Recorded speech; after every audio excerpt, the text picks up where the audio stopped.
In the past week of NBA action, we have seen 4 players score 60 or more points in a game. That is the same number that we had all of last season, and we just saw it in the span of 5 days. It also so happened that we saw 2 of them on Monday, and 2 more of them on Friday night. Before this week, there had been 3 nights in NBA history that had seen multiple 60-point games, and now that number has nearly doubled. 2 of the players, Joel Embiid and Luka Doncic, even topped the historic 70-point mark. Now, over the past 13 months, we've seen 4 70-point games, including 2 71-point affairs by Donovan Mitchell and Damian Lillard last season. The time between the previous 4 instances was a whopping 39 years. All of this is just a long-winded way of saying that scoring in the NBA has never been higher. That's not just seen in individual performances, as teams are also scoring at absurd levels. The Pacers and the Bucks both have top 6 points per game averages of all time. It often feels as if defense has flown out the window and is more of an option rather than an expectation. This is not to diminish the game of Luka Doncic last night, whose 73-point affair was the 4th highest scoring game of all time, and kind of easily the most efficient game over 70 points. He took 13 less shots than Kobe did when he scored 81, and added 10 rebounds and 7 assists on top of it. There's a real argument that it's the single greatest performance in league history. However, the scoring has gotten somewhat out of hand, and a lot of people are calling for changes. The rules have never been more restrictive on defenders, and it's led to a lot of easier looks. However, the talent in the league has also undoubtedly gotten better, and the offense is evolving. The pace is high, and so are the 3-point attempts. Analytics has pushed the game to the extremes, with most shots being taken beyond the arc or at the rim, with the mid-range shot effectively dying. While many want to complain about fouls and free throw shooting, that's not really the issue. The 23.1 free throw attempts per game would be the 7th lowest for a season in league history, according to Basketball Reference. So as much as people want to see more defense, it might not be as easy to solve as they think. NBA scoring has never been higher. Now let's take a deeper look. Before we get into the recent scoring explosion in the association, if you enjoy my content and watch a few videos of mine, think about subscribing. 96% of my viewers are actually not subscribed, so if you watched me before and enjoy the content, drop a sub and comment down below. It really helps the channel. There's been a lot of talk about the scoring increase in the league this season, but I wanted to take a deeper look at it, at least if it does reign true at the top. To do this, I looked at the top 50 individual scoring seasons in league history, and split them up by decade to see if there has been a spike. We saw 14 of them come in the 60s, with 7 of them by Wilt Chamberlain, including all of the top 4 and 5 of the top 6 ever. He had more current top 50 seasons in that decade by himself than any of the next 5 decades as a whole, and more than the 90s and 2010s combined.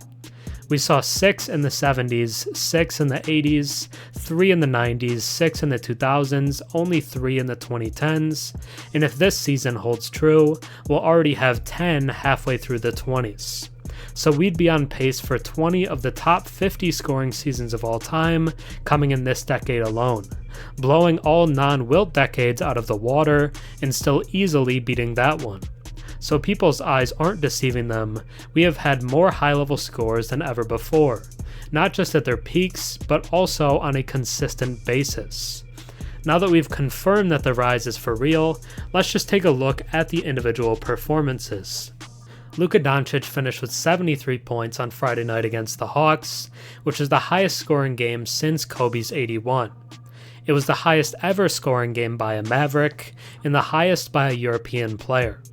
It was also sweet revenge against the team that traded him on draft night, and continues to prove that the trade was in fact very lopsided, rather than one of the most even trades ever, which many people have tried to argue. There are just no grounds for that belief. He was the first player to score 70-plus points on over 75% shooting from the field. Like I said in the intro, there's a real argument that it was the single greatest performance in league history. With his 60, 20, and 10 game last season, he now likely has 2 of the top 10 to 15 performances of all time. The funny part is, if Tim Hardaway Jr. wasn't doing his best Julian Newman impression down the stretch, Luka likely could have surpassed Kobe's 81. Now let's turn to Joel Embiid's 70-point game on Monday. He also added 18 rebounds on top of the scoring and was utterly dominant against the Spurs. Neither Wemby or Zach Collins stood a chance of guarding him. It was a nice response to the comments made by Greg Popovich leading up to the game. We're going to hammer his ass. They in fact did not do that. It was the best performance we've seen from a big man likely since Wilt, as David Robinson's 70-point game came in a stat-padding affair to take that season's scoring crown.